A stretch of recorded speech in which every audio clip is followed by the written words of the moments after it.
मोहतरम टीचर्स और दोस्तों, अस्सलाम वालेकुम। मैं ईशा नूर ग्रेड 1 की स्टूडेंट हूँ। मुझे आज जिस मौजू पर बात करने का मौका मिला है वो है आज़ादी पाकिस्तान।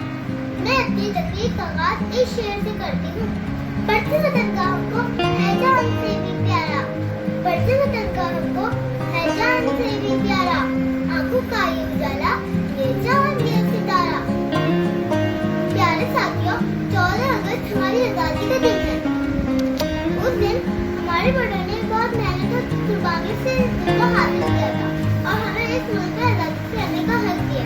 पाकिस्तान हमेशा रहने के लिए बना है, इसको दुनिया की कोई ताकत मिटा नहीं सकती। इंशाअल्लाह।